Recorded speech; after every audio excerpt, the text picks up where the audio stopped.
बच्चों good morning. पिछले video में हम लोगों ने प्रश्नावली 6.2 के क्वेश्चन नंबर 3 तक हल किया। हम आपको आज क्वेश्चन नंबर 4 बताते हैं। क्वेश्चन नंबर 4 है क्या, देखिए दिया गया है आकृति में मतलब चित्र। देखिए चित्र क्या दिया गया है, पी क्यू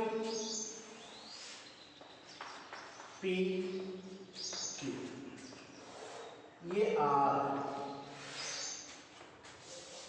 ये एस टी, ये आपका आकृति दिया गया है, चित्र दिया गया है पी क्यू ये आर एस और टी, ये चित्र दिया गया है। और ये दिया गया है कि पी क्यू आर ये 110 अंश और आर एस टी यह है आपका 130। तो आपका ये चित्र दिया गया है।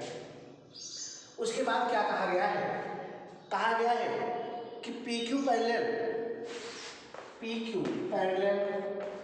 S T, P Q parallel S T, P Q समांतर है एस टी की, पी क्यू समांतर है एस टी की। फिर उसके बाद दिया गया आर कोण R S T equal to 130 और दिया गया है एंगल पी क्यू आर बराबर 110। ये इतना दिया गया है, आपको ज्ञात करना है। ज्ञात कीजिए angle Q R S, angle Q R S, ये आपको ज्ञात करना है। तो ध्यान दीजिए, हम एक रचना करते हैं। आर से एक समांतर रेखा एस टी के आर एम खींच लेते हैं। एस टी के समांतर और इसके भी समांतर है आर एम। क्यों समांतर होगा, चाहे हम पी क्यू समांतर कहें आर एस खींचा, क्योंकि पी क्यू समांतर है एस टी के और एस टी समांतर है पी क्यू के। जब ये दोनों एक दूसरे के समांतर हैं तो चाहे हम इसके समांतर या रेखा खींचे तब भी आप कह सकते हैं तब या इसके भी समांतर होगा, या इसके समांतर हम रेखा खींचे या रेखा है तो ये भी इसके समांतर होगा। तो ये हुआ। अब हम हल करते हैं। देखिए चूंकि S T parallel R M,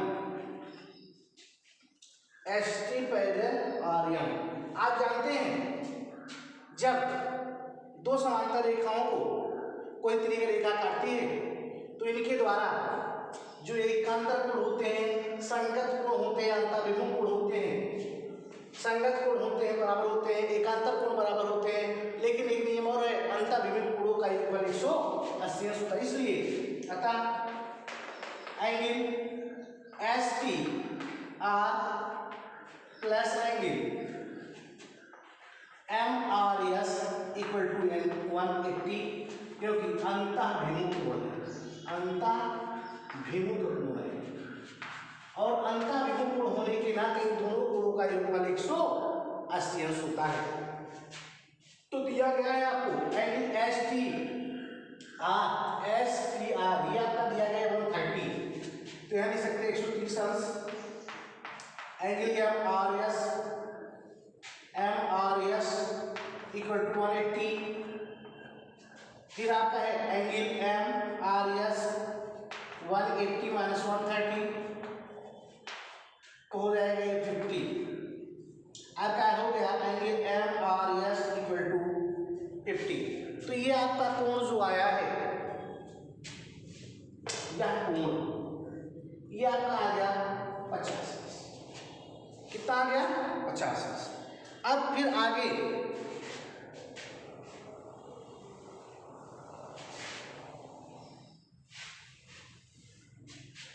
अब यहां कहेंगे चूंकि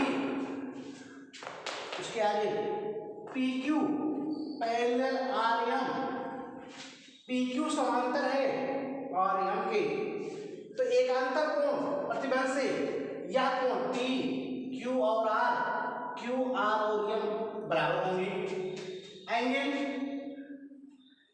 P Q R equal to angle Q R M, यहां क्यों? एकांतर प्रतिबल से,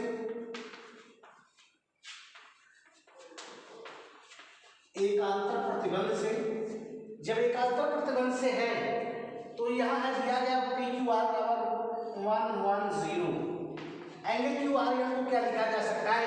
क्यू आर एम को angle Q R S plus angle S R M.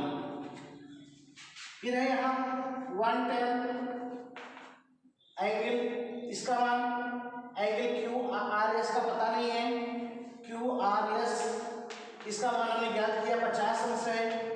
फिर इधर ले जाते हैं 110 minus 50 equal to angle Q R S, घटाएंगे तो आ जाएगा 60 अंश। Angle Q R S equal to 60 अंश। ये आपका जो पूछा गया था एंगल क्यू आर एस, ये आपका 60 अंश आ गया। तो ये क्वेश्चन आपका समाप्त हुआ। अगला क्वेश्चन है क्वेश्चन नंबर 5।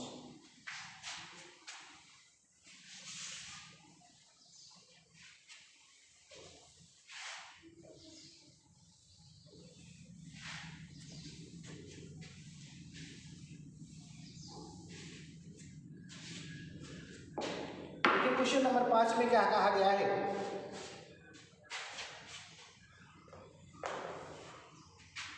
क्वेश्चन नंबर 5 कहा गया आकृति 6.32 में चित्र दिया गया है ए बी सी डी,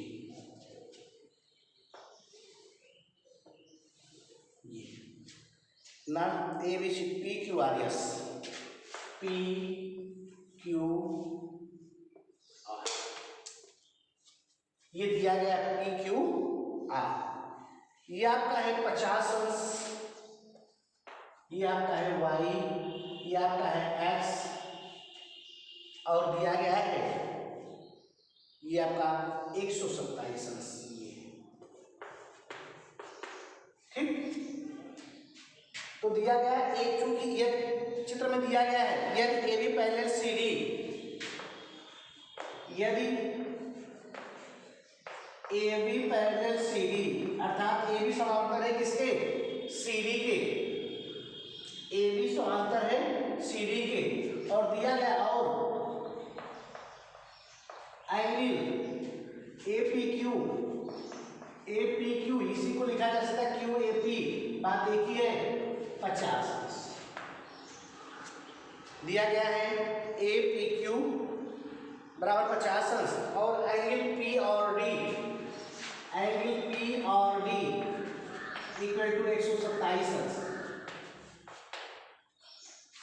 तो x और y के मान ज्ञात कीजिए, x और y के मान ज्ञात कीजिए। तो ध्यान दीजिए, कहेंगे चूंकि ए बी पैरेलल किसके? सी डी के, जब A B parallel C D है, इसको एक तिर्यक रेखा,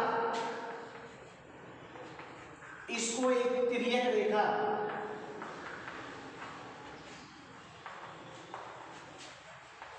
कौन? पी क्यू काट रही है। जब पी क्यू काट रही है, जब तिर्यक रेखा पी क्यू काट रही है, इसलिए अतः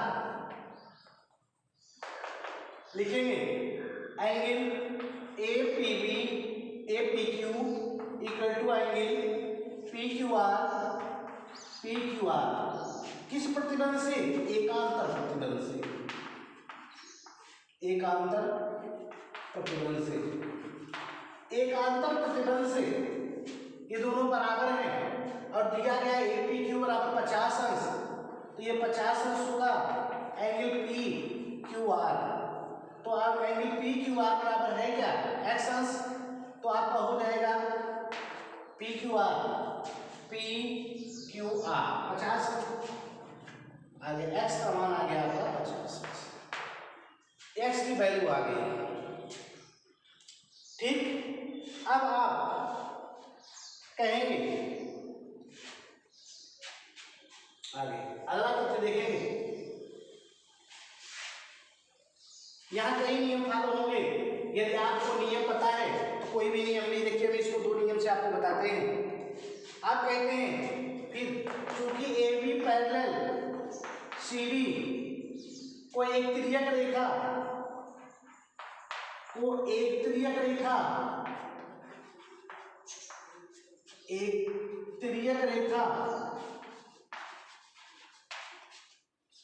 पी आर काट रही है,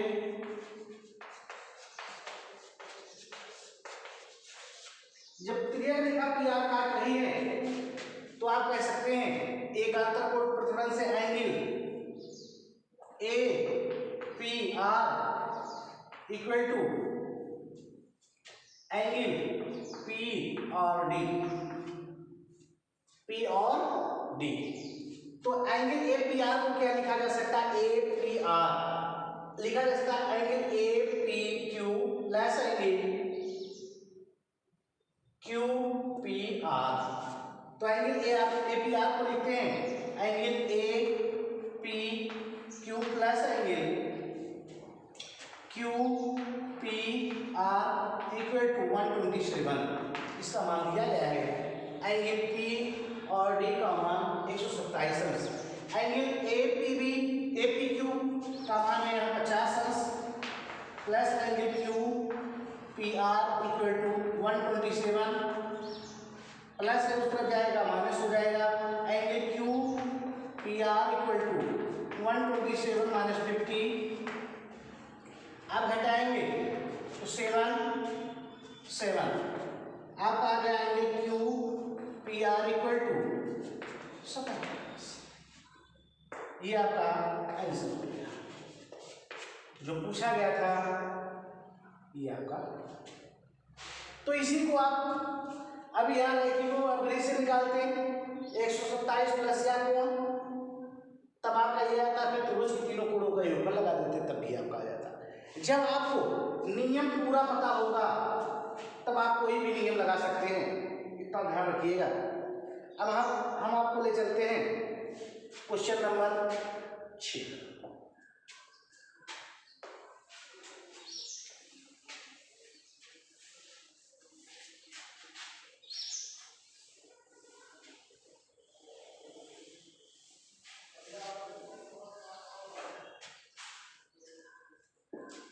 देखिए क्वेश्चन नंबर 6 है क्या आपका 6वां क्वेश्चन।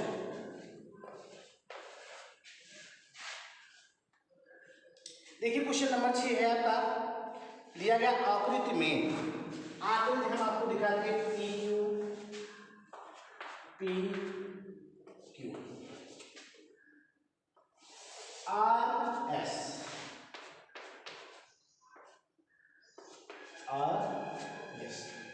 ठीक दिया गया है। ये आकृति किरण ए बी,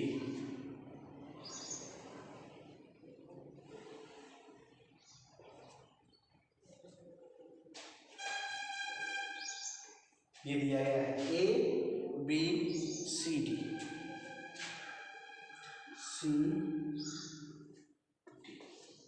यही क्वेश्चन लंबा है, ब्लैक बोर्ड पर हम लिख सकते हैं, आपको पढ़ के बता देंगे। चित्र ही दिया गया है आकृति में पी क्यू तथा आर यह समांतर रेखा है।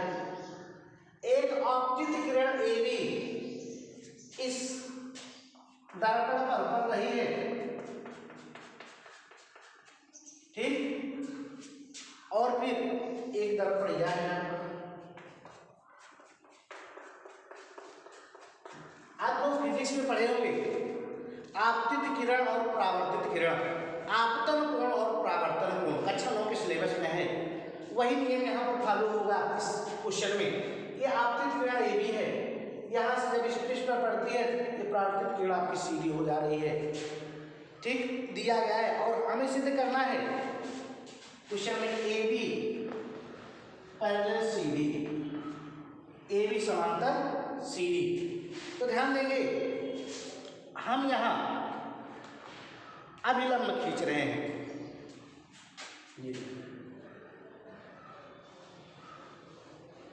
एम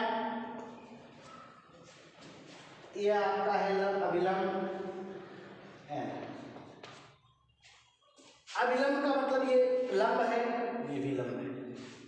ठीक, एक नियम भी है, आपतन कोण तथा परावर्तक कोण और अभिलंब तीनों एक ही तल पर होते हैं।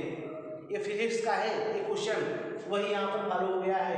हम रचना कर दिए, अभिलंब आपका बीएम है और एक सीएम है। ठीक, अब इसमें हम आपको कोण मान लेते हैं, यह कोण 1 है, या कोण नंबर 2 है, या कोण नंबर 3 है, या कोण नंबर 4। ठीक, फिर आप कहेंगे जब यह ए और बी यह आपतित किरण है, अभिलंब इसको दो बराबर भागों में बांटता है, तो आप कहेंगे कि एंगल ए बराबर एंगल 2 इक्वल टू एंगल 2। क्यों ऐसा है? क्योंकि यह जब अभिलंब डाला गया इस पूरे कोण को या दो बराबर भागों में बांटता है, तो हो गया एक कोण ए बराबर कोण 2। इसी प्रकार आप कह सकते हैं जब यहां भी अभिलंब डाला गया है सीएम, तो यह इसको भी दो बराबर भागों में बांटेगा, तो आप इसी प्रकार कह सकते हैं कोण 3 बराबर कोण 4। क्यों? क्योंकि बिंदु बी से एक अभिलंब बीएम है और बिंदु सी से एक अभिलंब सीएम है, तो ये दोनों कोणों को बराबर बराबर भागों में बांटेगा, इसलिए कोण 1 बराबर कोण 2 और कोण 3 बराबर कोण 4। ठीक, फिर ये तो हो गया। फिर आप कहते हैं इसलिए PQ पैरेलल RS, इसलिए PQ parallel RS, PQ parallel RS है, और इस पर अभिलंब क्यों? अभिलंब आपका है BM, इस पर अभिलंब BM अभिलंब है। क्या है? अभिलंब है, इस पर अभिलंब क्या है? देखिए BM। ठीक, और अगला है CM अभिलंब RS। जब यह भी अभिलंब है तो आप कह सकते हैं C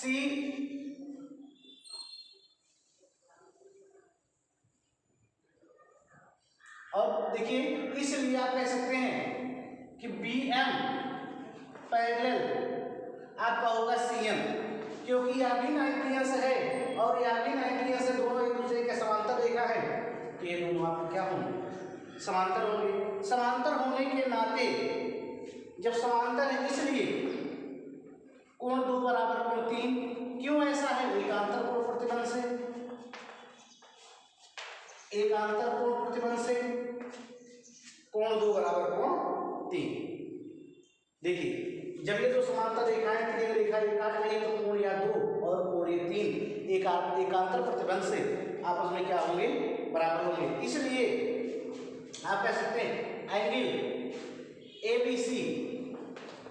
ABC बराबर कहेंगे ABC angle 1 plus angle 2, angle 1 ये ABC बराबर एंगल 1 प्लस एंगल 2। आप जो कह चुके हैं कि एंगल 1 बराबर एंगल 2, तो एंगल 1 के स्थान पे लिखा जा सकता है एंगल 2 ABC बराबर एंगल 2 प्लस एंगल 2 एंगल 2 समीकरण। ठीक, इसी प्रकार आप कह सकते हैं, इसी प्रकार अब आपको इसी प्रकार हल करना होगा जैसे हमने ये हल किया है। इसी प्रकार कोण BCD में बराबर आप लिखा जा सकता है कोण BCD, कोण 3 प्लस कोण 4 या कोण 3 बराबर कोण 4 आप यहाँ से कर चुके हैं पहले ही। तो एंगल 3 प्लस एंगल 4, यहाँ 4 के स्थान पे 3 लिख सकते हैं, तो आगे 2 एंगल 3, 2 एंगल 3। जब 2 एंगल 3 आ गया, इसको समीकरण मान लीजिए 2, समीकरण 1 तथा 2 से, समीकरण 1 तथा 2 से, समीकरण 1 तथा 2 से आपने यहाँ से लिख दिया है कोण 2 बराबर कोण 3, तो इसको चाहे 2 गुना करें तो इसको भी 2 गुना करना पड़ेगा, चाहे इसको हम 3 गुना करें तो इसको भी 3 गुना करना होगा। तो समीकरण 1 तथा 2 से, समीकरण फर्स्ट एंड सेकंड से, समीकरण फर्स्ट एंड सेकंड से आप पाएंगे कि 2 एंगल 2 इक्वल टू 2 एंगल 3। जब 2 एंगल 2 के स्थान पे है क्या, एंगल ABC, एंगल ABC बराबर 2 एंगल 3 के स्थान पे है क्या, एंगल BCD। अब एंगल ABC बराबर एंगल BCD जब बराबर है तो कौन सा प्रतिबंध है, एकांतर प्रतिबंध होगा। एकांतर प्रतिबंध स्थापित कर रहे हैं, जब एकांतर प्रतिबंध स्थापित कर रहे हैं तो इसलिए AB पैरेलल C, यही आपका सिद्ध करना था।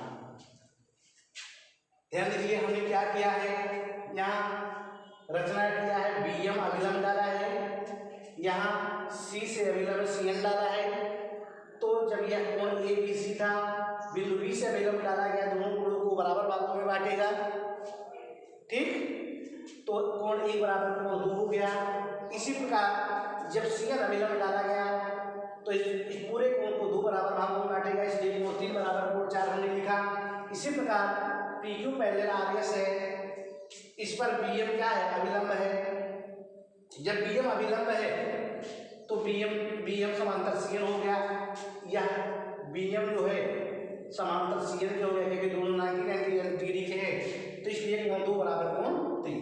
फिर हमने लिया एंगल ABC में, एंगल ABC में लिखा जा सकता है एंगल 1 प्लस एंगल 2, यहाँ लिखा हमने एंगल 1 प्लस एंगल 2, तो एंगल 1 एंगल 2 बराबर है तो एंगल 1 के स्थान पर एंगल 2 लिखा जा सकता है, तो हमने यहाँ एंगल 2 लिखा, तो एंगल 2 प्लस एंगल 2 एंगल 2, समीकरण हमने 1 मान लिया। इसी प्रकार एंगल BCD में हमने लिया, एंगल BCD को लिखा जा सकता है angle 3 plus angle 4, angle 3 plus angle 4 आप सिद्ध किया, एंगल 3 इक्वल टू एंगल 4, तो एंगल 4 के स्थान पे हमने एंगल 3 रखा, तो एंगल 3 प्लस एंगल 3 को एंगल 3, समीकरण 1 तथा 2 से, चूंकि आपने पहले से कर दिया है कि एंगल 2 बराबर एंगल 3 है, तो इसको चाहे 2 गुना करें, इसको भी 2 गुना, इसके स्थान पे लिखा गया ABC, इसके स्थान पे लिखा गया BCD। इसलिए कौन सा प्रतिबंध ये स्थापित कर रहे थे, एकांतर प्रतिबंध स्थापित कर रहे थे। जब एकांतर प्रतिबंध स्थापित कर रहे थे आप तो कह सकते हैं कि AB पैरेलल किसके है, CD के, राइट। यही आपका सिद्ध करना है। तो इस वीडियो में इतना ही, ये चैप्टर आपका समाप्त होता है। अगले वीडियो में हम आपको अगला चैप्टर बताएंगे, तब तक के लिए धन्यवाद।